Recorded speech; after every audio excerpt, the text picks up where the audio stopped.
Hi everyone, welcome to Balu IQ online classes. ఈ వీడియోలో మనం డిస్కస్ అయిపోయే టాపిక్ ఏంటంటే కానిస్టేబుల్ ఎగ్జామ్కి సంబంధించిన జనరల్ స్టడీస్ మోడల్ పేపర్ని మనం డిస్కస్ చేద్దాం. అంటే కొన్ని మోడల్ క్వశ్చన్స్ అనమాట. ఇలాంటి క్వశ్చన్స్ని మనం ఎక్స్పెక్ట్ చేయొచ్చు అని. సో మరి before going to the video, డెఫినెట్గా మనకి ఎస్ఐపిసి నోటిఫికేషన్ అనేది వచ్చే ఛాన్స్ ఉంది ఈ ఇయర్లోని. సో కాబట్టి మీరు ఎప్పటి నుంచి కనుక బాగా ప్రిపేర్ అయినట్లయితే గ్యారంటీగా మీరు మంచి స్కోర్ అయితే సాధిస్తారు. జాబ్ కూడా గ్యారంటీకి వచ్చే అవకాశం ఉంటుంది. సో లాస్ట్ టైం కానిస్టేబుల్ కానీ లేదా ఎస్ఐకి సంబంధించి కానీ మంచి రిజల్ట్స్ వచ్చాయి మన యాప్లో కూడాను. సో చాలామంది స్టూడెంట్స్ మనకు చెప్పడం జరిగింది. నేను మీకు అనౌన్స్మెంట్ కూడా ఇచ్చాను. సో ఎనీవేస్ అది మనం పక్కన పెట్టినట్లయితే కాసేపు కమింగ్ డేస్లో రాబోతున్నటువంటి నోటిఫికేషన్స్ ఏదైతే ఉన్నాయో, ఎవరైతే ఎస్ఐపిసి ఆస్పిరెంట్స్ ఉంటారో వాళ్ళ కోసం రెగ్యులర్గా మన ఛానల్లో కంటెంట్ అయితే మీకు ప్రొవైడ్ చేస్తాను. Whether it is current affairs అవ్వచ్చు, మిగతా సబ్జెక్ట్స్ అవ్వచ్చు. త్వరలో చాలా సబ్జెక్ట్స్ నేను ఇంట్రడ్యూస్ చేస్తాను. మీకు మార్చి నెలలో నేను ఇంట్రడ్యూస్ చేస్తాను. యాప్టిట్యూడ్, రీజనింగు, అలాగే ఇంకేవైతే సబ్జెక్ట్స్ ఉన్నాయో అవి, అలాగే బెస్ట్ టెస్ట్ సిరీస్లు, మెటీరియల్స్ కూడా మీకు ఇవ్వడం జరుగుతుంది. సో మీరు సింపుల్గా చెప్పాలంటే మన ఛానల్ని సబ్స్క్రైబ్ చేసుకోండి.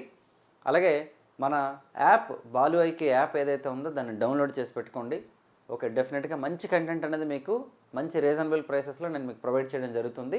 సో మరి మన యాప్ డౌన్లోడ్ చేసుకోవాలంటే కింద డిస్క్రిప్షన్లో లింక్ ఉంటుంది. ఆ లింక్ ద్వారా మీరు డౌన్లోడ్ చేసుకోవచ్చు. లేదంటే ప్లే స్టోర్లోకి వెళ్ళి డౌన్లోడ్ చేసుకోండి. మీకు డెఫినెట్గా చాలా బెటర్ కంటెంట్ అయితే నేను త్వరలో మీకు ప్రొవైడ్ చేయబోతాను. ఇప్పటివరకు చేస్తాము, ఇంకా ఎన్హాన్స్ చేసి ఎక్కువ సబ్జెక్ట్స్ మీకు చెప్పిస్తాను. రైట్, మరి ఫస్ట్ క్వశ్చన్ చూద్దామండి. జోసెఫ్ మ్యాజినీని తన రాజకీయ గురువుగా ప్రకటించుకున్న జాతీయ నాయకుడు ఎవరంట? జోసెఫ్ మ్యాజినీ ఎవరైతే ఉన్నారో, ఓకేనండి, అతన్ని తన యొక్క పొలిటికల్ గురువుగా ప్రకటించుకున్నటువంటి నేషనల్ లీడర్ ఎవరంట? లాలా లజపత్ రాయ్, బిపిన్ చంద్రపాల్, సురేంద్రనాథ్ బెనర్జీ అండ్ బాలగంగాధర్ తిలక్ అండి. ఆన్సర్ వచ్చేసి మనకి లాలా లజపత్ రాయ్. సో లాలా లజపత్ రాయ్ అనగానే మనకి ఏం గుర్తొస్తుంది? వాస్తవానికి తీసుకుంటే లాలా లజపత్ రాయ్ యొక్క శిష్యులు ఎవరైతే ఉన్నారో, లాలా లజపత్ రాయ్ యొక్క శిష్యులు మనకి భగత్ సింగ్ కానీ, రాజ్గురు కానీ, సుఖ్దేవ్ కానీ, వీళ్ళంతా కూడా ఉన్నారు. సో లాలా లజపత్ రాయ్ ఏంటంటే మనకి ఇటలీకి చెందినటువంటి జోసెఫ్ మ్యాజినీ అనమాట తన యొక్క పొలిటికల్ గురువుగా అనమాట చెప్పుకున్నాడండి. మరి 1904లో లార్డ్ కర్జన్ చేసినటువంటి విశ్వవిద్యాలయ చట్టాన్ని ఈయన వ్యతిరేకించారు. ఎవరు? లాలా లజపత్ రాయ్. అలాగే 1907లో పంజాబ్లో రైతుల యొక్క ఉద్యమాలు నిర్వహించినందుకు ఇతన్ని మాండలే జైల్లో పెట్టారనమాట. మాండలే జైల్లో ఎవరు? బాలగంగాధర్ తిలక్ ఉన్నారు 1908 నుంచి 1914 దాకా. అక్కడే అతను గీత రహస్య పుస్తకం రాశారు తిలక్ అయితే. అలాగే మరి మాండలే జైల్లో కాకపోయినా లాలా లజపత్ రాయ్ రాసిన పుస్తకం ఏంటంటే మనకి అన్హ్యాపీ ఇండియా అనేటటువంటి పుస్తకాన్ని రాశారనమాట. ఓకే, మరి నెక్స్ట్ తీసుకుంటే లాహోర్లో నేషనల్ స్కూల్ని ఏర్పాటు చేశారు. ఎవరు? లాలా లజపత్ రాయ్. అలాగే లాలా లజపత్ రాయ్ ఏంటంటే ఆర్య సమాజం నా తల్లి, వైదిక ధర్మం నా తండ్రి అని చెప్పేసి ప్రకటించడం జరిగిందండి. అలాగే నెక్స్ట్ వచ్చేసి ఆర్య సమాజ్ ప్రారంభించిన శుద్ధి ఉద్యమాన్ని పంజాబ్లోని ప్రమోట్ చేసిన వ్యక్తి ఎవరంటే, వ్యాప్తి చేసిన వ్యక్తి ఎవరంటే మనకి లాలా లజపత్ రాయ్ అనమాట.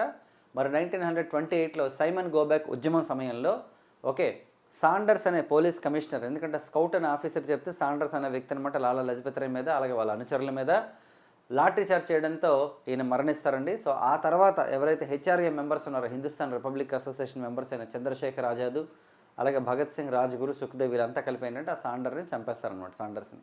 ఓకేనండి, రైట్. మరి 1907లో సూరత్ కాంగ్రెస్ సమావేశంలో రాజ్ బిహారీ ఘోష్ కదా చైర్పర్సన్, అందరికీ తెలుసు కదా. మరి ఆయనకి ఎగనెస్ట్గా పోటీ చేసినారంటే కూడా లాలా లజపత్ రాయ్ అనమాట.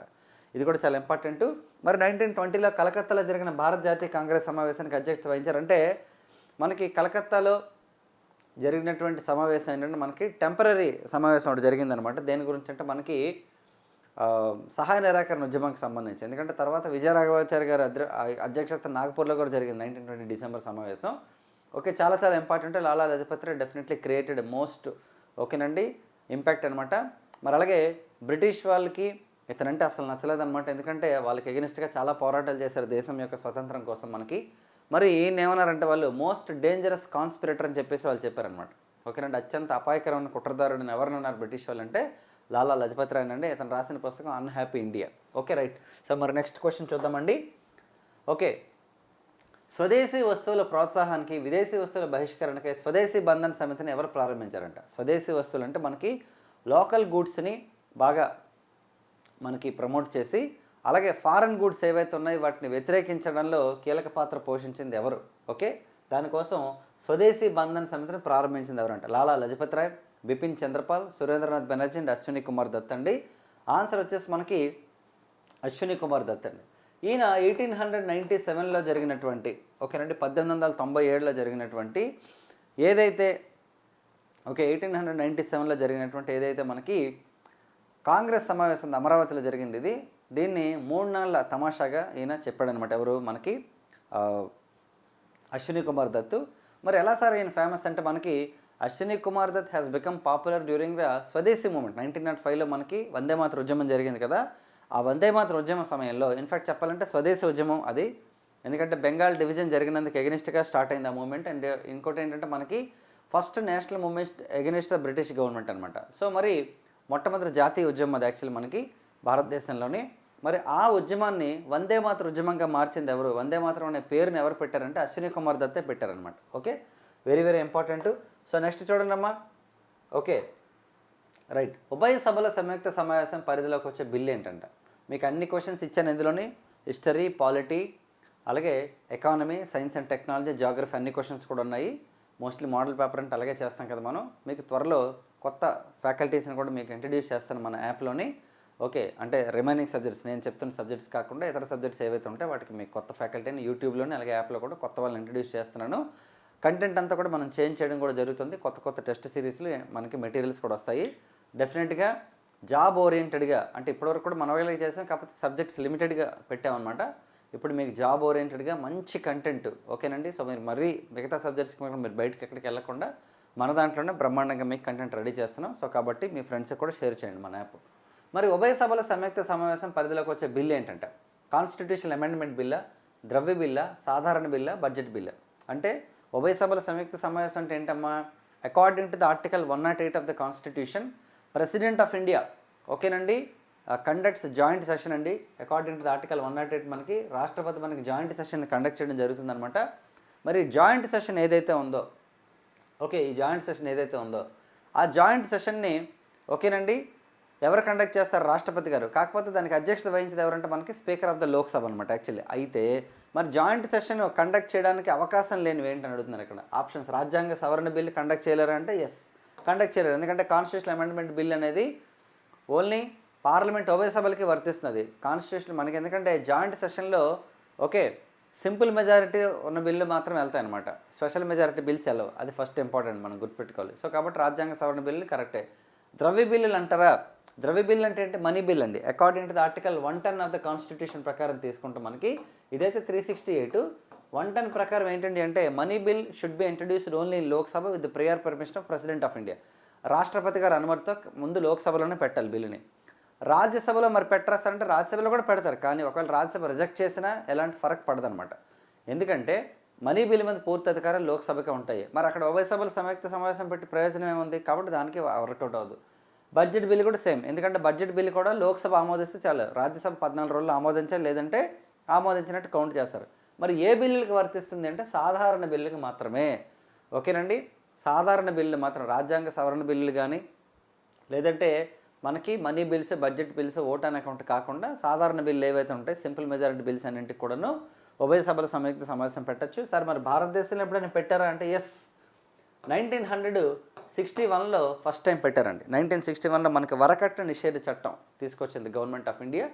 ఆ టైంలో మరి బిల్లు తర్వాత ఇక్కడ చట్టంగా మారుతుంది. ఫస్ట్ బిల్లు డ్రాఫ్ట్ డిస్కస్ చేసినప్పుడు బిల్ అంటారు దాన్ని యాక్చువల్లీ.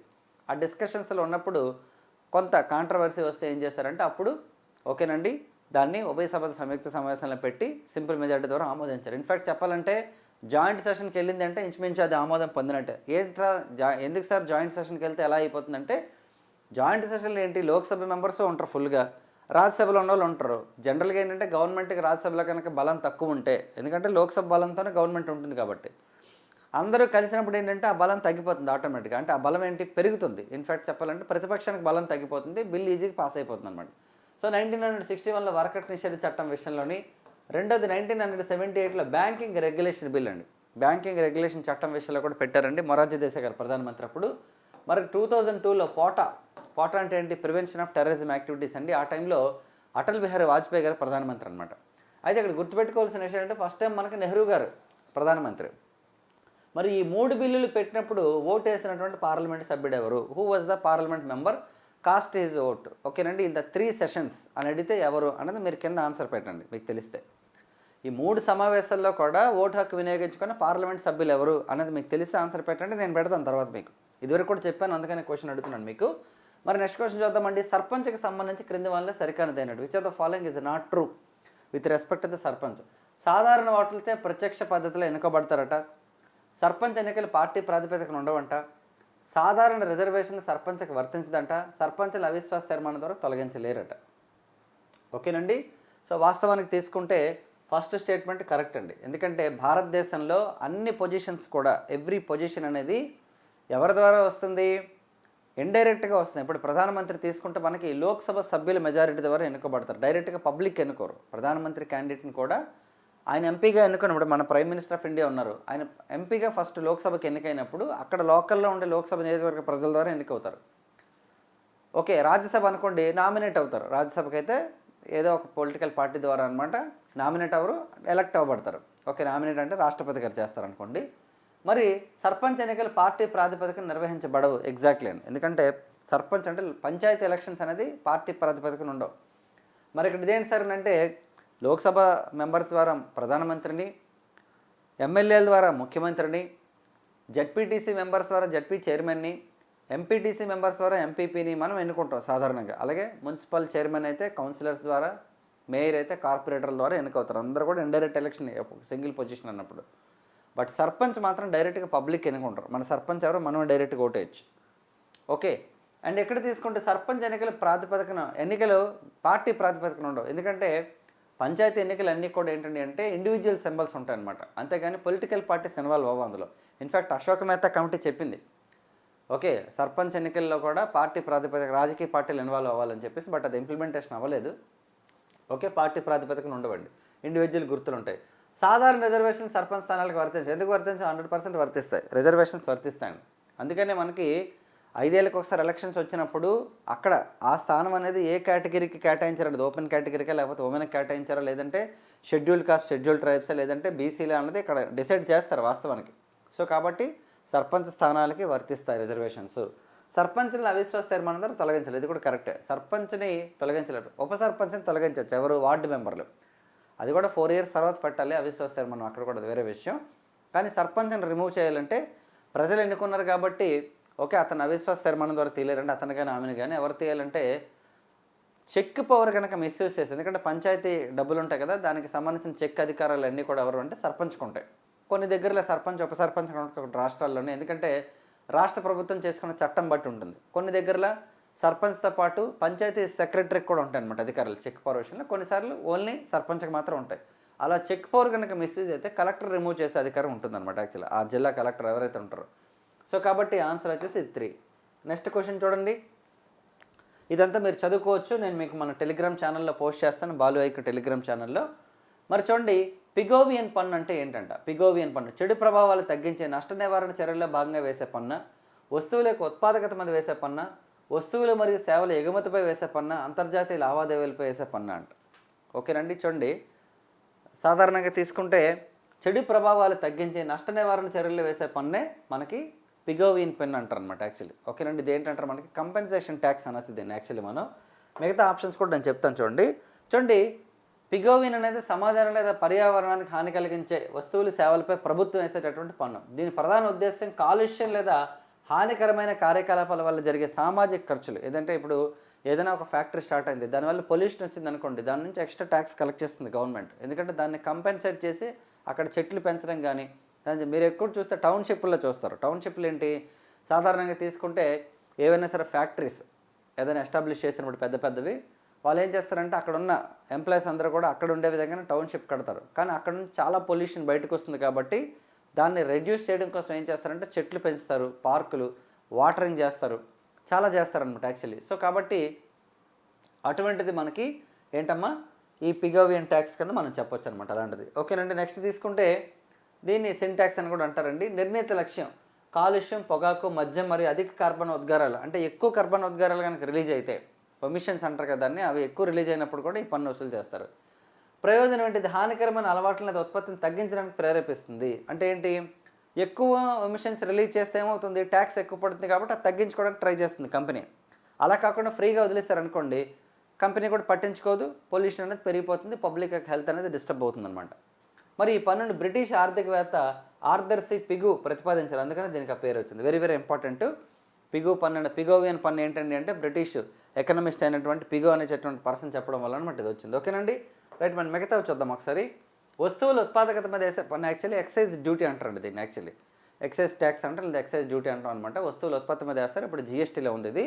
మరి వస్తువులు మరియు సేవల ఎగుమతులపై వేసే పన్ను కస్టమ్స్ ట్యాక్స్ అంటారు దీన్ని. యాక్చువల్లీ ఎగుమతి దిగుమతి పన్నుని కస్టమ్స్ ట్యాక్స్ అంటారు భారతదేశంలో. మరి ఇది కూడా కొంతవరకు మనకి జిఎస్టీలో కలిసిపోయింది. అంతర్జాతీయ లావాదేవీలు అండి, అంతర్జాతీయ లావాదేవీలు టోబిన్ ట్యాక్స్ అంటారు దీన్ని. ఇంటర్నేషనల్ ట్రాన్సాక్షన్ మీద వేసే ట్యాక్స్ని టోబిన్ ట్యాక్స్ అంటారు. ఎందుకు టోబిన్ అని ఎకనామిస్ట్ చెప్పడం వల్ల దీనికి ఆ పేరు వచ్చిందనమాట. వెరీ వెరీ ఇంపార్టెంట్ ఇది కూడా. నెక్స్ట్ క్వశ్చన్ చూద్దామండి. ఇండియన్ ఎకానమీ కూడా చెప్పాను నేను మన యాప్లోని. వెంకటేష్ పారమంచల సార్ కొన్ని క్లాసెస్ చెప్పారు, చాలా వరకు ఆయన చెప్పేశారు. కొన్ని బైలింగ్ వల్ల నేను చెప్పాను అనమాట, ఆయన కంప్లీట్ తెలుగు మీడియం చెప్పారు. మీరు కావాలంటే హిస్టరీ, పాలిటెక్ అని 3 చెప్పాము, నేనే చెప్పాను ఆ 3ను. ఆ 3 తీసుకోవచ్చు, ఎందుకంటే ప్రజెంట్ ఈచ్ వన్ 199 నుంచి ఉందన్నమాట. మీకు ఫ్యూచర్లో మనకి పెరిగే ఛాన్సెస్ కూడా ఉంటాయి, ఎందుకంటే కోర్సెస్ కూడా పెంచుతాం కాబట్టి పెరగవచ్చు. కాబట్టి ఎవరైనా ఇప్పుడు తీసుకోవాలనుకుంటే తీసుకోండి. చూడండి, అత్యధిక తీరరేఖ కలిగిన దేశం ఏంటంటే, తీరరేఖ అంటే ఏంటమ్మా మనకి కోస్టల్ లేన్. ఓకే, భారతదేశంలో 9 రాష్ట్రాలకి కోస్టల్ లేన్ ఉంది కదా. మరి ప్రపంచంలో అత్యధిక తీరరేఖ కలిగినటువంటి రాష్ట్రం ఏంటి అంటే, దేశం ఏంటంటే Australia, Canada, America, Bharat, Russia అండి. మరి ఆన్సర్ తీసుకుంటే మనకి కెనడా అండి. కెనడా అనే దేశం ఏంటంటే మనకి ప్రపంచంలోనే అత్యధిక తీరరేఖ కలిగిన దేశం అండి. దాదాపు 2,43,000 కిలోమీటర్లు అంటది. ఇంకా చెప్పాలంటే మనకి అకార్డింగ్ టు ద గూగుల్ లేదా మనం చాట్ జీపీటీ తీసుకున్నా సరే 2,02,000 నుంచి 2,42,000 వరకు ఉందండి ప్రజెంట్. సెకండ్ పొజిషన్లో ఎవరు ఉన్నారంటే ఇండోనేషియా ఉంది. ఇండోనేషియా అంటే ప్రపంచంలో అత్యధిక దీవులు ఉన్నటువంటి దేశం ఇండోనేషియా కదా, మీ అందరికీ తెలిసిందే. ఓకేనండి, మరి ఈ కెనడా ఏంటంటే అట్లాంటిక్, పసిఫిక్, మరి ఆర్కిటిక్ మహాసముద్ర తీరాలను కలిగి ఉంటుందన్నమాట. మరి భారతదేశం అయితే మనకి ఏంటంటే ఒకటి తీసుకుంటే హిందూ మహాసముద్రం ఉంది, బంగాళాఖాతం ఉంది. ఓకే, నెక్స్ట్ వచ్చేసి మనకి అరేబియా సముద్రం ఉంది. ఈ 3 కలిపి మనకి భారతదేశంలో టచ్ అవుతాయి అనమాట యాక్చువల్లీ కదండి. మరి ఇక్కడ మనం తీసుకుంటే ఈ 3 సముద్ర తీరాలు కలిగినటువంటి రాష్ట్రం ఎక్కడ ఉందంటే మనకి తమిళనాడు అండి. సో నేను ఎలా గుర్తుపెట్టుకున్నాను అంటే త్రిమిళనాడు అని గుర్తుపెట్టుకున్నాను, ఎందుకంటే 3 ఆ 3 కలుస్తాయి కాబట్టి. ఇన్ఫ్యాక్ట్ చెప్పాలంటే ఈ 3 సముద్రాల్లో కూడా తన యొక్క గుర్రాలతో వాటర్ తాగించినందుకు త్రిసముద్రతో పీతవాహన అన్నారు ఎవరిని, గౌతమిపుత్ర శాతకర్ణి. మరి ఇక్కడ ఏ దేశాలు కెనడాకి సంబంధించి తీసుకుంటే పసిఫిక్, అట్లాంటిక్, ఆర్కిటిక్ అనమాట, ఈ 3 కలిపి అనమాట. ఒక్కోసారి క్వశ్చన్ అడగచ్చు, which are the following will not touch the coastal lane for the Canada అని అడిగినప్పుడు ఏంటంటే మనం కన్ఫ్యూజ్ అవ్వచ్చు అనమాట. కొంచెం మనం ఇలాంటి డీటెయిల్గా చూసుకోవాలి. ఓకేనా, ఎందుకంటే ఇది సింపుల్గానే ఉంటుంది కానీ మనం అక్కడ మర్చిపోతాం కాబట్టి గుర్తుపెట్టుకోవచ్చు. అట్లాంటిక్, ఆర్కిటిక్, పసిఫిక్ అనమాట. ఓకేనండి, మరి నెక్స్ట్ చూద్దామండి. మరి టాప్ 5 దేశాలు ఏంటి సముద్ర తీరరేఖలో? టాప్ 5 కంట్రీస్ ఏంటంటే 1 కెనడా అండి, 2ది ఇండోనేషియా అన్నాం కదా, 3ది గ్రీన్లాండ్, తర్వాత రష్యా అండ్ ఫిలిప్పైన్స్ అండి. ఫిలిప్పైన్స్ వచ్చేసి ఓకేనండి ఆక్యుపైడ్ 5th పొజిషన్ అనమాట. చాలా చాలా ఇంపార్టెంట్ ఇవన్నీ కూడా. ఓకేనండి, నెక్స్ట్ చూద్దామండి. నెక్స్ట్ క్వశ్చన్, ప్రపంచంలోకి అతిపెద్ద భూపరివేష్టిత దేశం ఏంటంటే? భూపరివేష్టిత దేశం అంటే ఏంటి?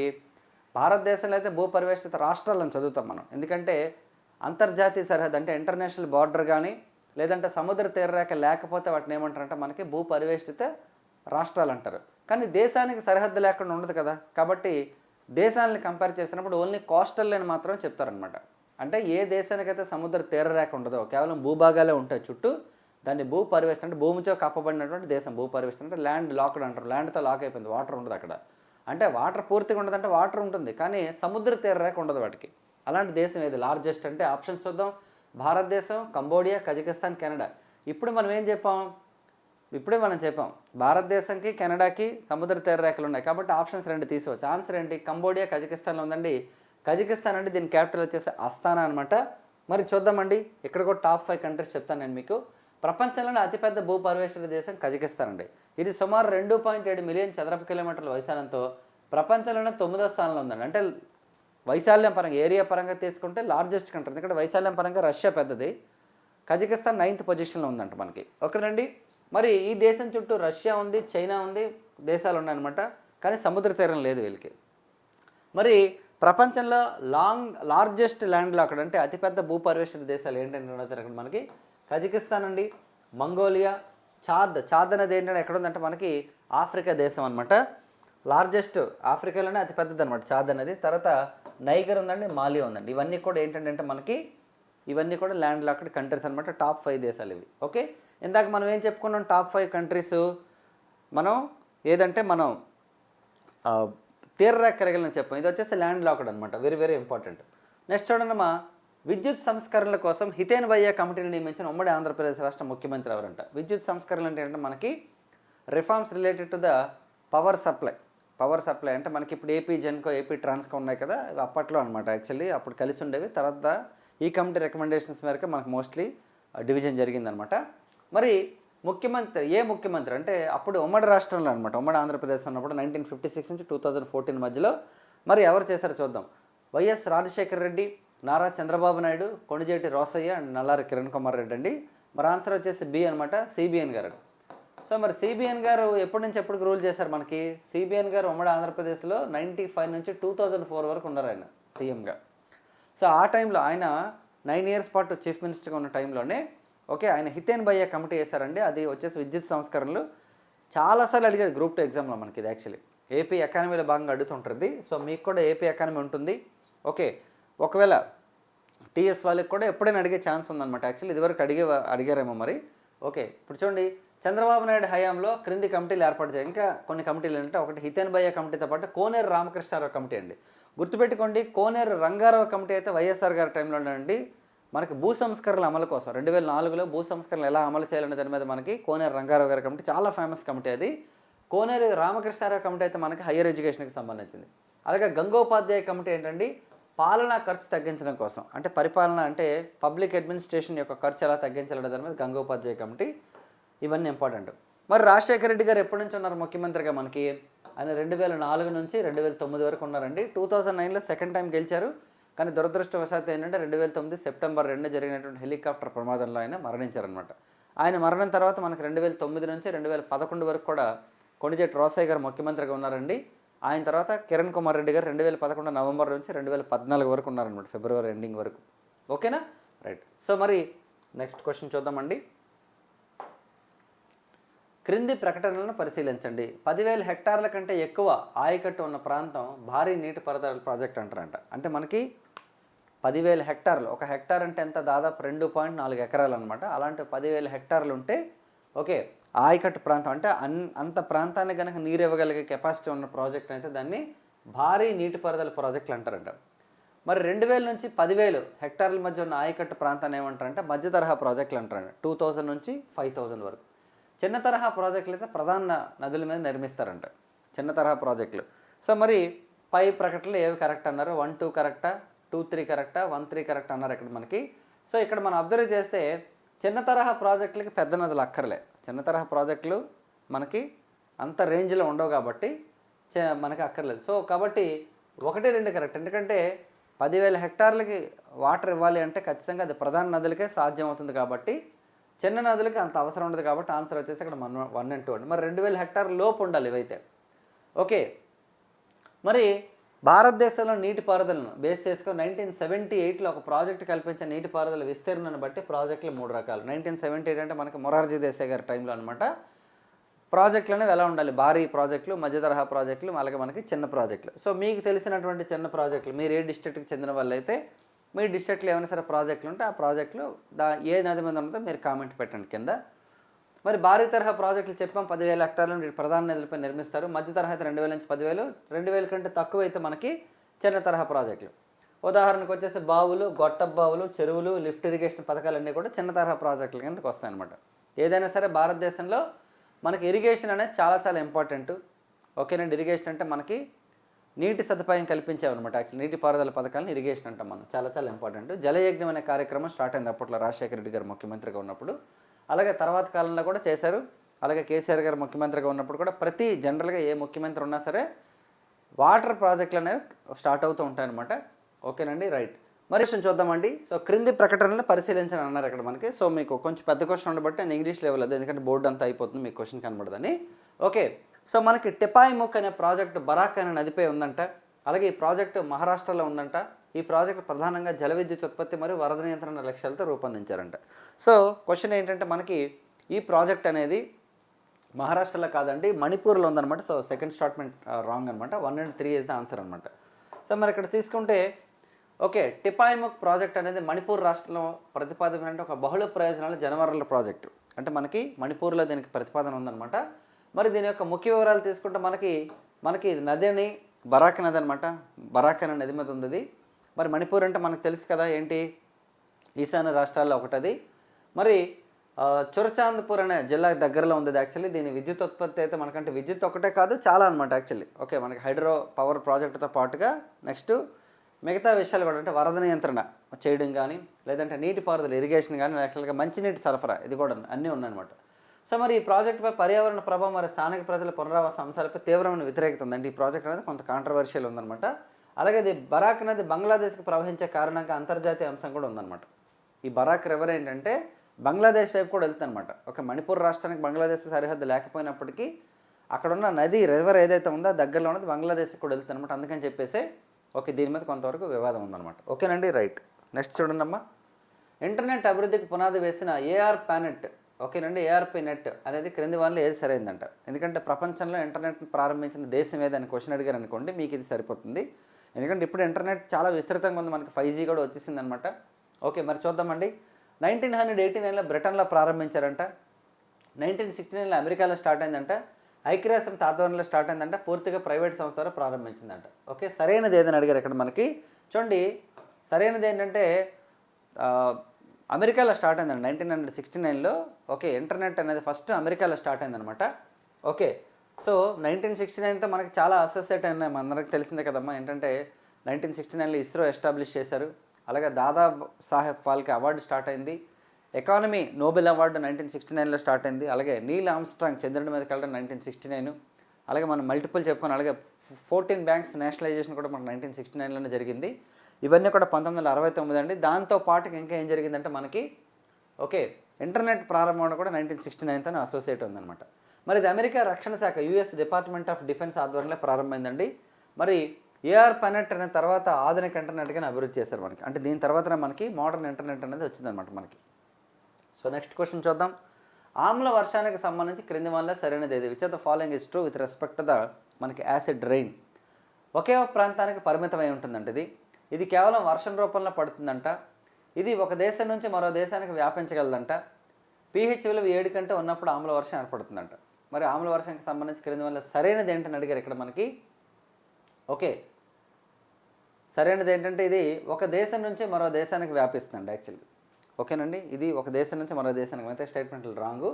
ఎందుకంటే ఒక ప్రాంతానికి పరిమితం అవుతున్నది కరెక్ట్ కాదనమాట. చూడండి ఇక్కడ ఇది pH అనేది 5 ఎందుకంటే pH వాల్యూ ఎక్కువ ఉంటే మంచిది యాక్చువల్లీ. ఓకే, ఎందుకంటే తక్కువ ఉంటేనే మనకి యాసిడ్ అనేది ఫామ్ అవుతుంది వాస్తవానికి. pH అనేది 5.6 కంటే తక్కువ కలిగిన వర్షపు నీటిని ఆమ్ల వర్షాలు అంటారు. నిజానికి ఇది పూర్తిగా మంచు పొగమంచు రూపంలో పడుతుంది. యాసిడ్ రెయిన్ అనేది వర్షంలా పడదు అనమాట యాక్చువల్లీ, మంచు పొగమంచు రూపంలో పడుతుంది అనమాట. కావున దీన్ని ఆమ్ల అవక్షేపం అని కూడా అంటారనమాట చాలామంది. ఆమ్ల వర్షం అని అనకూడదు, బట్ ఆమ్ల వర్షం అనే పదాన్ని రాబర్ట్ ఆంగోస్ స్మిత్ అనే శాస్త్రవేత్త వాడారు. ఈ వర్షాలు కేవలం ఒక ప్రాంతానికి కాకుండా ఒక దేశం నుంచి వేరే దేశానికి కూడా విస్తరిస్తాయి అనమాట. అంత ఇది ఉందన్నమాట యాక్చువల్లీ. ఓకేనండి, సో ఇది ఇంపార్టెంట్. గుర్తుపెట్టుకోండి, ఆమ్ల వర్షానికి సంబంధించినటువంటి pH వాల్యూ ఎంతకంటే తక్కువ అంటే 5.6 అనేది ఇంపార్టెంట్. 5, 6, 7 కాదు. 5, 6, 7లో 5, 6 మాత్రం 7 కాదు, 5.6 గుర్తుంచుకోండి. ఓకేనా, మరి ఆమ్ల వర్షానికి పేరు ఎవరు పెట్టరా? దానికి ఆ పొగ మంచు దేనికి అవక్షేపానికి ఆమ్ల వర్షంగా ఎవరు ప్రతిపాదించారంటే అంగో స్మిత్ అని అతను చెప్పాడు అనమాట, రాబర్ట్. రైట్, ఓకేనండి. ఇవ్వండి ఈ వీడియోకి సంబంధించినటువంటి కొన్ని ఇంపార్టెంట్ క్వశ్చన్స్. మనం రెగ్యులర్గా కరెంట్ అఫైర్స్ కూడా చేద్దామండి, మోడల్ క్వశ్చన్స్ చేద్దాం, గ్రూప్ 2కి చేద్దాం, SIPCకి చేద్దాం, అన్నింటికి ఉపయోగపడే విధంగా కంటెంట్ రెగ్యులర్గా చేద్దామండి.